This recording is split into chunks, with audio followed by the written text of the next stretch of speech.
This is an amazing house. You are going to love it. This is the deal of a lifetime. So, what's the catch? How are there so many Amityville horror movies? It's the kind of house they don't build anymore. A relic of a time when the world wasn't in such a hurry. The Amityville horror movie phenomenon is one of the strangest cases of cinematic overproduction. What started as a single terrifying story about a haunted house in Long Island has now expanded into over 40 films, with more being made every year.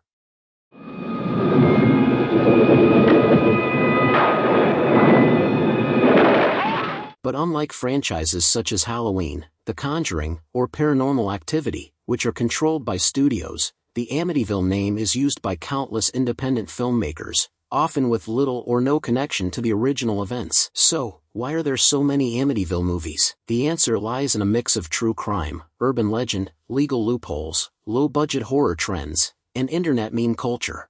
For a growing young family, it is almost too good to be true. What do you think? I love it. Unlike franchises such as Friday the 13th or The Exorcist, which are owned by specific studios, the word Amityville can't be copyrighted because it refers to a real place. Essentially, this means no one owns exclusive rights to make an Amityville movie, and anyone can use Amityville in a horror title, even if the movie has nothing to do with the original story. I see the end coming. A terrible, beautiful end. While Jay Anson's book and certain elements from the 1979 movie are copyrighted, the basic premise of a haunted house in Amityville is not. This legal loophole is the main reason there are so many Amityville horror films. Independent filmmakers realized they could use the name for free to attract attention to their movies. God, good help is so hard to find.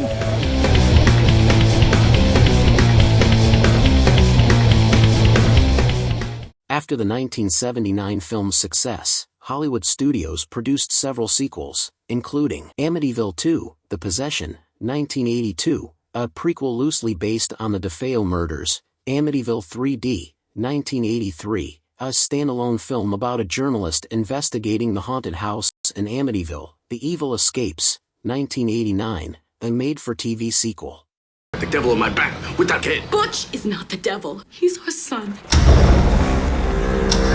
Over time, major studios lost interest in making Amityville films, but independent filmmakers picked up the name and ran with it. This is where things started to spiral out of control. By the 2000s, filmmakers began producing low-budget horror movies with Amityville in the title to take advantage of name recognition. These movies range from serious supernatural horror to outright absurdity. Some of the more well-known entries include The Amityville Asylum, 2013, about a haunted psychiatric hospital.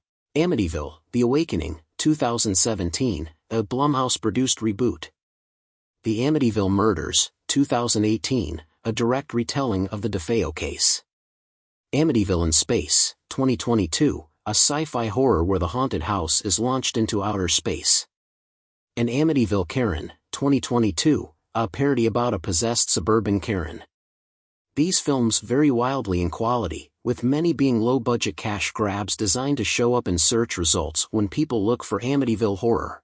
28 days after the Lutz family moved into their dream house, they were running for their lives. Horror is one of the most profitable genres in film because it can be made on a shoestring budget. Many Amityville films are made for a few $1,000s and sold directly to streaming platforms or DVD, where they can still turn a profit. With the rise of digital filmmaking, crowdfunding, and streaming services, it became easier than ever for indie filmmakers to create and distribute their own Amityville movies. Many of these films use Amityville in the title for instant name recognition. They have no real connection to the haunted house or true crime case and are made quickly and cheaply to capitalize on trends. At some point, the Amityville movies became self-aware. Titles like Amityville in Space and Amityville Vibrator made it clear that filmmakers were intentionally leaning into absurdity. The Amityville name became a joke in horror circles, much like Sharknado, a so-bad-it's-good phenomenon. Some filmmakers now make Amityville movies purely for the meme value, knowing that audiences will watch them ironically. This evening, at the infamous Amityville house, something is about to go down. This house is evil incarnate. Its evil has spread like a plague. To stop it, we must strike at its roots.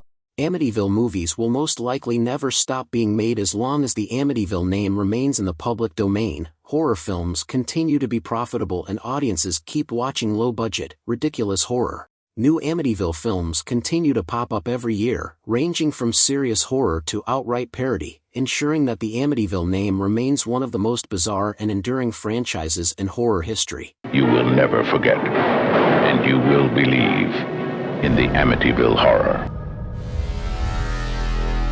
So, at this point, the Amityville franchise is less of a horror series and more of a never-ending, low-budget free-for-all. Whether you love them, hate them, or just enjoy the absolute absurdity of titles like Amityville in Space, it's clear that the Amityville name isn't going away anytime soon. But what do you think? Are these endless Amityville movies ruining the legacy of the original, or do you see them as part of the fun? Let me know in the comments.